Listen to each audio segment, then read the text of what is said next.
Bechard.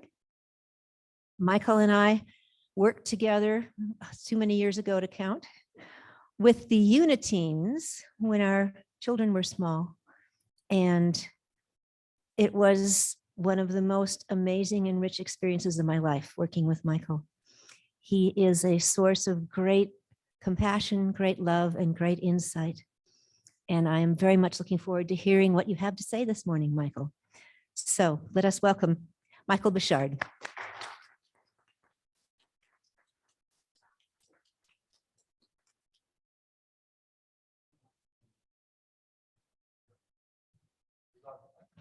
Yeah.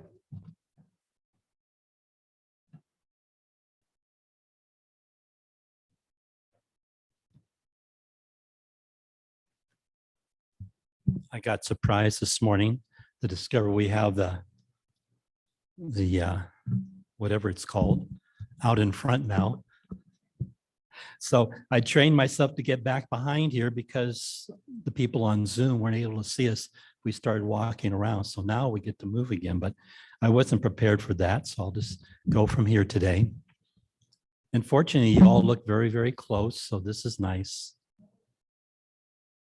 Well, my name is Michael Bechard, and I'm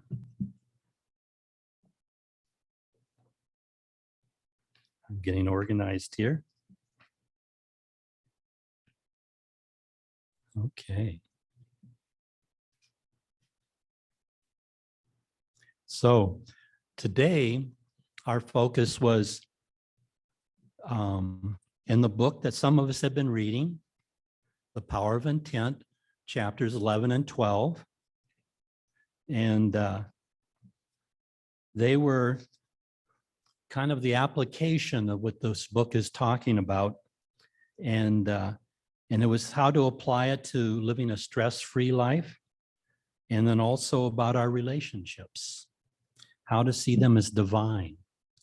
And Roger did a wonderful job, I thought, when he talked to kind of clarify the title of this book, The Power of Intent. So what Wayne is kind of calling intent is what we, like Roger said, is connecting with that divinity within ourselves. And in fact, I'm going a little later on kind of talk about intent as something separate from how it's used in the book.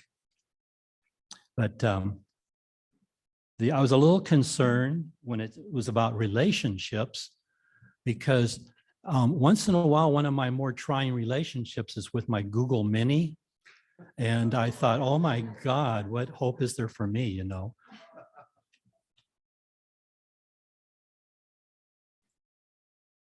So also the focus we are using, because it's the week that we're celebrating and Valentine's, looking at that aspect, we also have the focus today about love.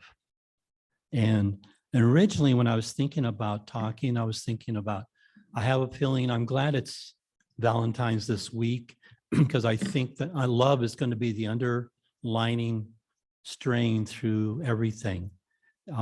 Didn't know if it would be, but I just had a feeling it might be.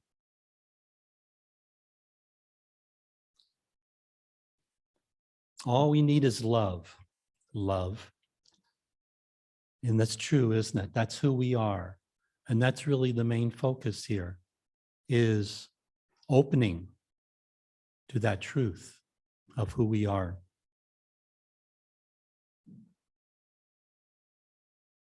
It's a song that is really sung throughout all of creation.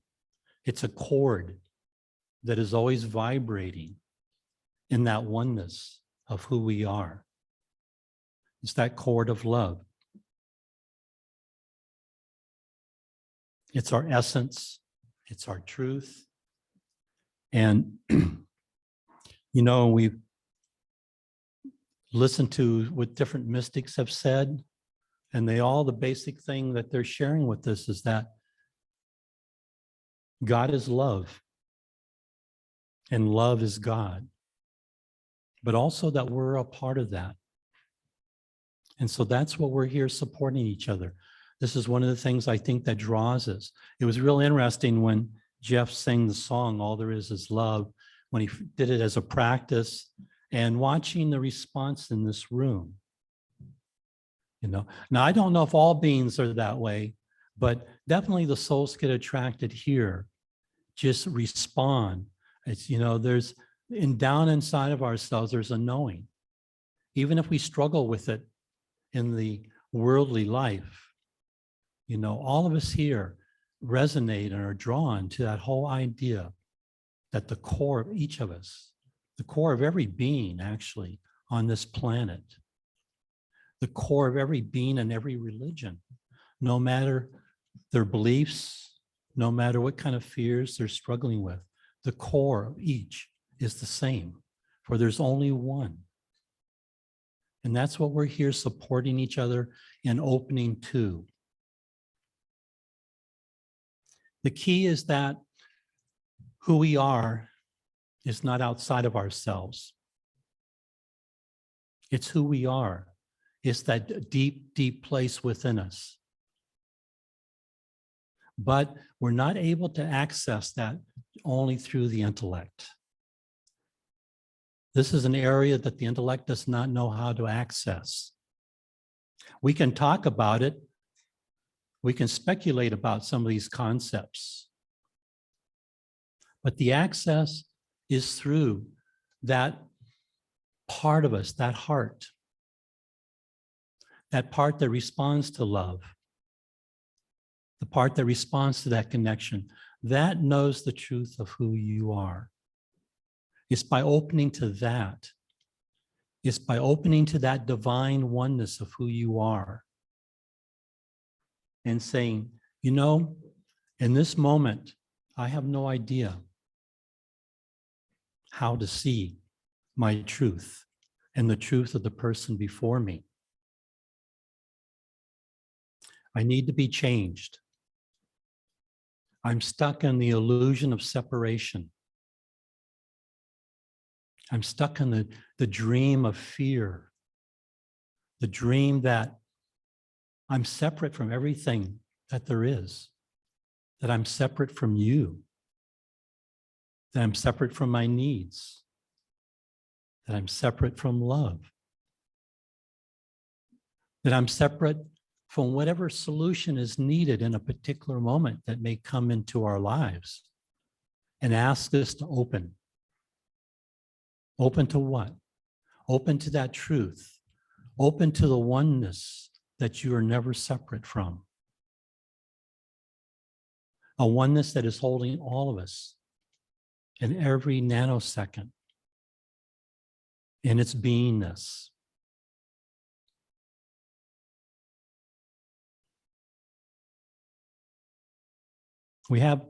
We've heard two choices in any moment. One is the choice of love, and the other one is the choice of fear. Now, it's more complex than that, but that's how the essence of it. In the truth of who we are, in that oneness, if we're truly experiencing that consciousness, and again, I'm saying that it's not a concept. Last time I talked, which was in the preparation for Christmas, and Advent at that particular time happened to be love. But all the focuses of Advent, the love, the peace, the joy, all of those, what makes them important at that time is because they're a deeper core part of who you are. But again, it's not that part that you can access through study and through the intellect.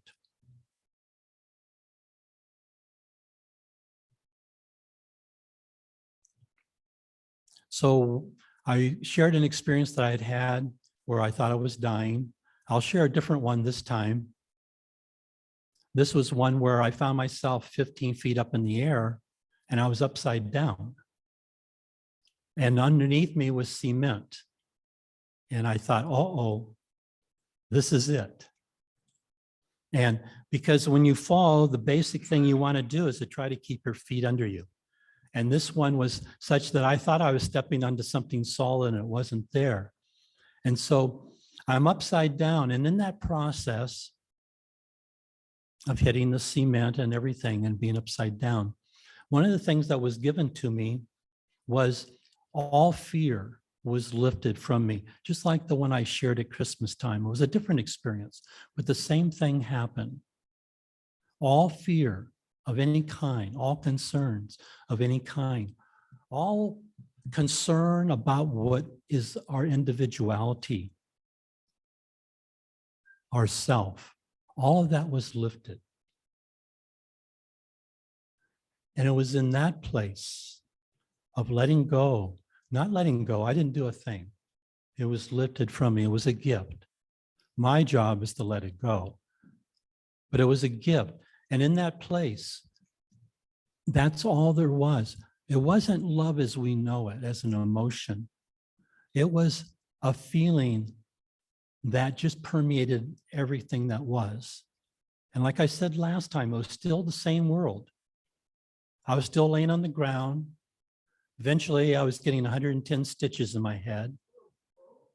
No doctor, et cetera, et cetera. It was really interesting. But this place that I was in, none of that really mattered because I was being connected to that truth of who you and I are. And it was a peace. It was a literal joy. It was a love that went beyond anything. And in the doctor's office, they're working on me. It was 110 stitches. And I'm sitting there and I'm observing what's happening to this office. Now, I'm not being a cheerleader, which I can be sometimes. I wasn't really saying a whole lot except for talking to them. But I could watch and see that whole office, and it was a good sized office, was changing. It was transforming under whatever was happening to me, and that energy and that vibration.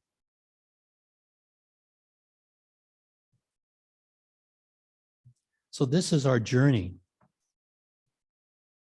Our journey. Rumi talked about that. He said, your task is not to seek for love because it's who you are. That's what's so wonderful. The things we want, the things we need, the things we crave, we don't have to reach for them. We don't have to find them. We only need to open. As you know, if you looked at creating in any kind, that if you think that something is outside of you, your mind is thinking, I don't have it. And that ends up being what you end up creating, an experience of not having, an experience of something that is separate from you. But that's not the truth. You never have been separate from the love and the oneness of God, nor of the love that is your truth. And so Rumi goes on to say, and Rumi was a Sufi mystic, you don't need to seek for what you are. Merely seek and find all the barriers within yourself that you have built against your truth.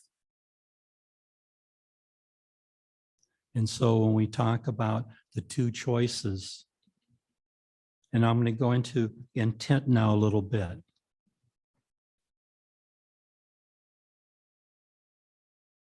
When we find those places that I don't know when I'm in fear, but I can tell when I'm a little bit in love, when I'm a little bit at peace, when I'm having fun with being in myself and with you. So is that what I'm feeling in this moment? That I can check. Because fear has a way of hiding and masking. The ego is a very, very tricky thing because its job is to survive. It thinks it's real. And it isn't. It's only in Course in Miracles, they say that it was a thought, an idea. What if I was separate? And look at this. I would have never guessed in a billion years that if I was in the oneness of who we are, and I was just to think that, I wonder what it would be like to kind of, be separate. I have no idea that it would create such a humongous, painful, sad experience. Now, there's joyful things in it too, but there's always pain. Because our truth is eternity. Our truth is the infinity of the one. So no matter how good it is, eventually, whatever it is going to, as I've said before, Buddha talked about it, it's going to deteriorate, it's going to rot, it may leave, it's going to die. Those are not fun experiences in this world. And look at the wars constantly. I mean, it's beyond our imagination. And all of it comes from thinking that I'm separate. And out of that comes fear. Fear, like if a certain particular party, political party makes certain choices, I'm going to lose many things that maybe I think I need and want. The fear of losing a loved one. Fear of what other people do, acts of aggression, all these things keep pulling us into this continuous changing continuum of fear. I talked about it was kind of interesting. I talked about the last two times I've talked, I brought up, instead of talking about illusion, which comes out of kind of an Eastern concept, that anything that is not eternal is false. It's not real. And so, but the Buddhists also have a way, and I talked about the last couple of times, but I think it could be useful. Again, just to bring it up for now. They talk about the circumstances that we find ourselves within. They say that it's important to learn to distinguish between what's called relative truth and absolute truth. And so the world of that ego, that world that thinks it's separate from everything, that it needs to be afraid, that's a part of what we call the relative truth. And so the Buddhist, I had a thing here from Thich Nhat Hanh, the Vietnamese Buddhist teacher. He talked about the relative truth being like a wave. That's what we read about last time. A wave that's moving and changing, has all kinds of shapes depending on the surfaces that it goes over. And so that wave, once it crashes upon the shore, he said, wouldn't it be sad if the wave thought that this is it? It's all over. It's dead. It has died. But we know that that's not the truth of that wave, that wave is a part of the ocean.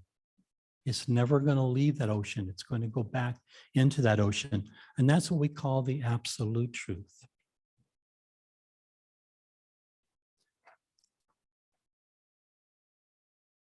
Now let's see, where are we? I want to just touch upon for a moment intent. Now, I know how it's used in the book, but I'm going to look at intent from a slightly different way. It's like in unity, we have that third principle. What is it? We create by what we think and feel and believe. And the thing is that's going on. Remember, you're created in that image of likeness of the one. And so you're creating all the time. And the challenge is to be awake, to be able to observe what I'm choosing. If it's important that my choice, that I only have really two choices, it's really important that I'm awake to the choice I'm making in any moment. And that's very difficult to do, as you know. There's things constantly pulling for our attention, and there's all these things that are so juicy to judge. Yeah, makes me feel good, makes us feel special, I'm smarter than that person or whatever. But I have to be awake. We have to be awake to where we are in each moment and what we're thinking and what we're choosing. Otherwise, we're going to keep just cycling back in as that wave over and over again.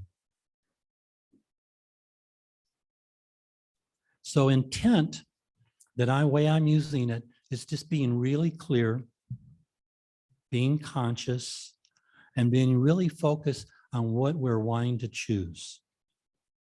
And I look at it as like holding a magnifying glass. And the more focused that magnifying glass, the more power that comes, the more condensed that heat, that light becomes. But if I'm not paying attention and I'm going like this with that magnifying glass, it loses that power. When we're making our choices, for example, say I make a choice that I want to be happy. But as soon as I walk out the door, I realize I'm late. If I don't hold that focus on that choice, if I don't have my intent on that choice to be at peace and to be happy, I'm going to very quickly jump out of that, move out of that, flip my magnifying glass in another direction. Maybe I turn on the radio and there's something on it. Or, the fear that comes up that I'm going to be late or I'm supposed to be somewhere. Or the different drivers that I come across in the journey to wherever I'm going. In my focus, is my intent honed on that idea that, okay, wait a minute, I'm choosing peace. So do I want to keep choosing being right and getting mad at this person? Or I rush and throw everything aside so I can get to work in time? Or do I say, no, I want to stay in this place. I want to stay in this place that I'm choosing. And I want to open myself up. Now I can do something else also. I can say, because we're not here to reinforce the idea that we're an individual, that we're a separate ego. We're here to turn that over to who we really are. The Holy Spirit is the wholeness of your spirit. Just a little bit of it is using this body as each of us. But it's the spirit, the oneness of spirit, that is what connects you and I. It's the oneness of spirit, the Spirit of God, that we all are one and we all are eternal. That's at the level of our truth as spiritual beings, not as bodies. These are just places that we use to learn. Another piece in the intent is being aware of frequency. How am I vibrating? Am I vibrating more with who I am and who you are? Or am I totally not aware how I'm vibrating? Maybe I'm vibrating somewhere around like a rock, just asleep, not even aware of any of that, which is so easy to do. That's why our meditation, our prayer, each day, daily word, that's why all these things are so important. And coming here, we think we're separate, but we're not. All we have to do is open to the truth of who we are. Before I came here, that's what I was doing. As I was coming here, I was opening, allowing myself to be hooked and connected to you, to our oneness. These things are real, and they become more and more real as we open to that. So frequency, the frequency of love, the frequency of judgment. Which one is closer to who you are? And so in our intent, like in the thing of wanting to maybe stay in a certain place, ask for help. Don't do it alone. You're not alone. Remember, that's just the illusion. We're coming here and reminding each other, no, we are one. We're one with each other. So what if you and I have conflict? I have a choice, fear or love. Say I have a conflict with Roger. He sits in the front, so it's so easy, you know. But I have a choice. Okay, do I want to be right in this conflict with Roger? Do I want to be mad at him for making me afraid? Is he making me afraid? Or am I responding to it? Or do I want to be changed? Do I want to experience the truth in my relationship with Roger? Do I want to experience the love that is our truth? I don't know how. We're in this conflict. And, you know, and it's sort of like we're both blind in that moment. But I can struggle, or Roger can struggle to make a different choice and say, help me. Help me. This is not our truth. I want to experience this differently. And I can talk to Roger. You can talk to me. Not verbally, because we got this wall of separation, this thing that we're protecting. Okay. But I can just, in my own thought, I can say, Roger, in my mind, I can say, Roger, I want to experience love. I want to experience our truth. And if you experiment and you play around with that, what you'll find is that things will start to shift. The other being doesn't know it. So there's no defense. And its truth recognizes that connection, that love, that oneness, and it opens. And these are ways that we can make a different choice. Again, it's not through using this willpower and this ego that only reinforces the idea that I'm a body, that I'm separate from you. One more thing I want to touch on, and then I'll stop.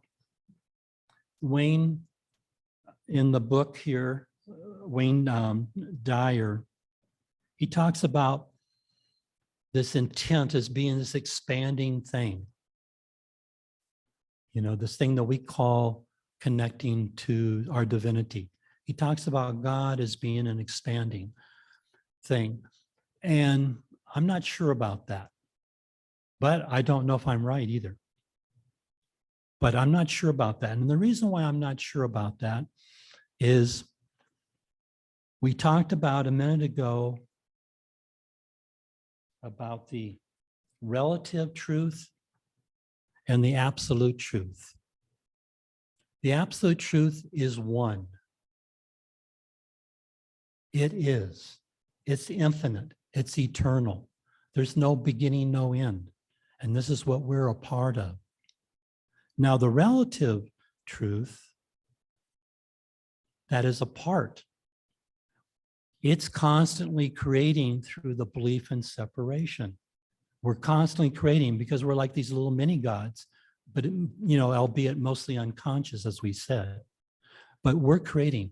And I think that that part that is expanding, creating, and changing is this relative truth, this relative reality of separation. But at the same time, I think that there's value in some of the things in this book. There's value, I think, in kind of helping me wake up a little bit and seeing choices that I might have that I'm not aware of. You know, places where I'm forgetting to move in a way where I'm working with the divinity of who we are. And so I think there's can be real value because he really does, you know, kind of chop some of those things down. So in closing, let's just remember that at any moment, we can just breathe. And we can tune in to a love, to a oneness that adores us. The song that we sang is a devotional song. And in our opening to our truth, we all have different ways of approaching the world. Like Roger talked about when he talked about the different seeds in different trees and different fruits. Okay, some people are more devotional, some are intellectual, some are physical. And so we all have different ways. And that's what I love about unity, is that we all bring our different ways, our different tools, and we share them with each other. Because in truth, we are one and we are love. And I appreciate so much that we're here holding that truth, that basically there's only one. And we give thanks. Amen.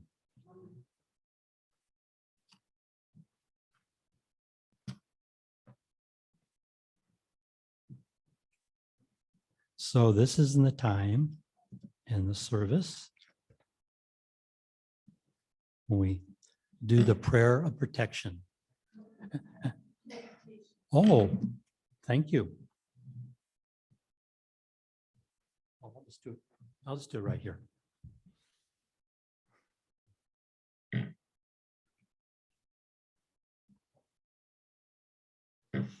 So let's just take a breath.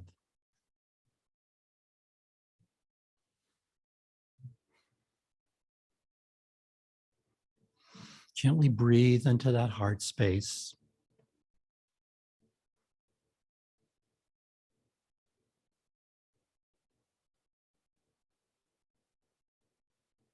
And with the exhale, gently relaxing,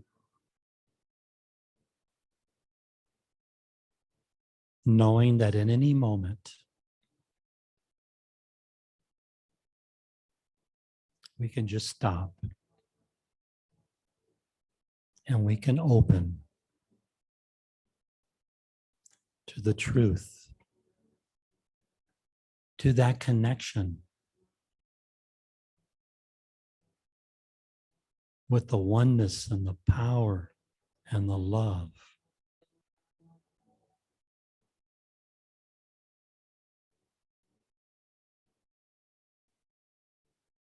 We are never separate from that oneness of God.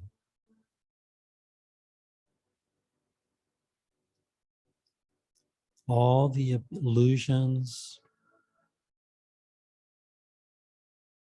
of separation, all the infinite things to worship,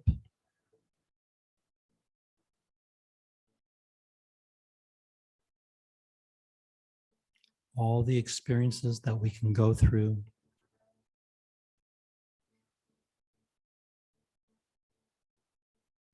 all are held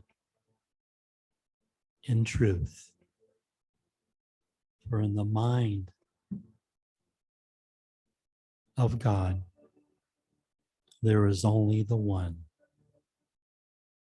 And so we breathe and we relax.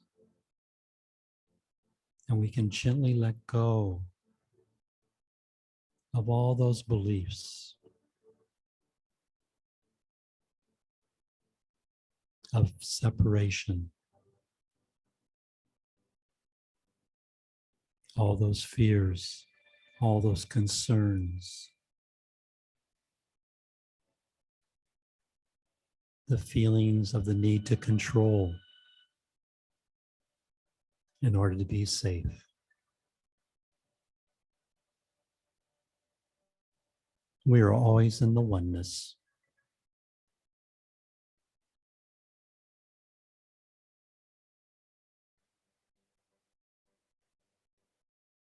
And in the oneness of who we are,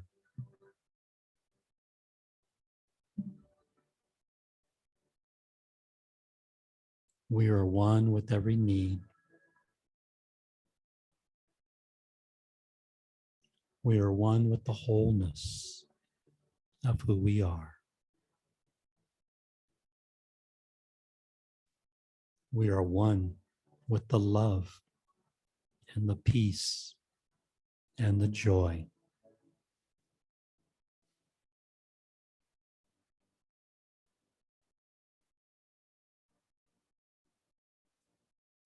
We just breathe and open to our truth. And we allow ourselves to feel that infinite love that adores you, that holds us always.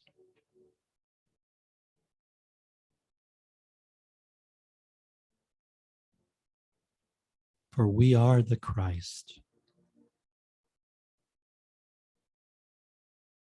And we're here opening, nurturing the growth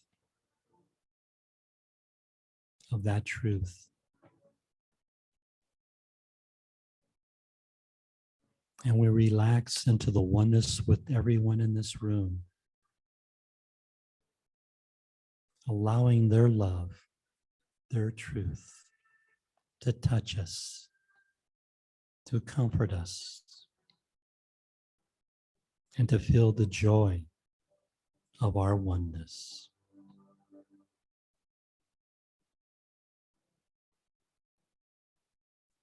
We are always in the infinite grace. We can give thanks for that infinite, all-powerful grace and love that is holding us now and always. Amen.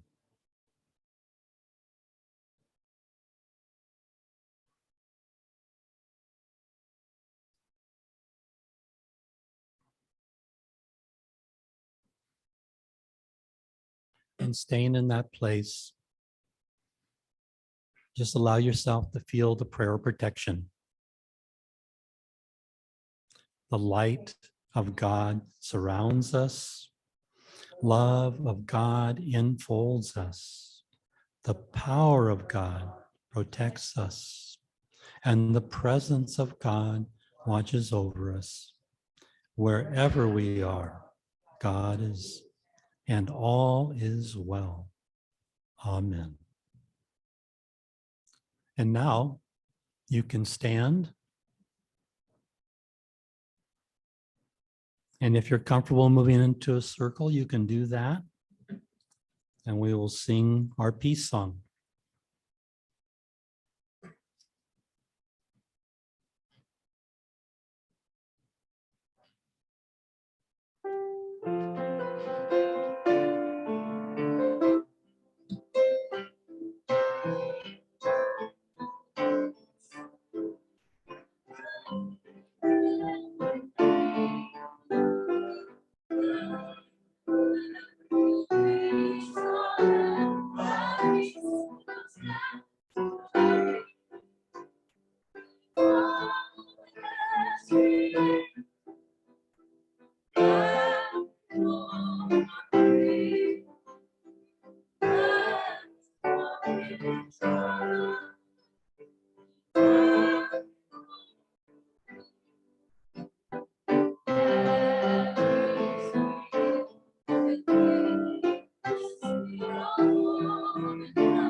So let there be love, love.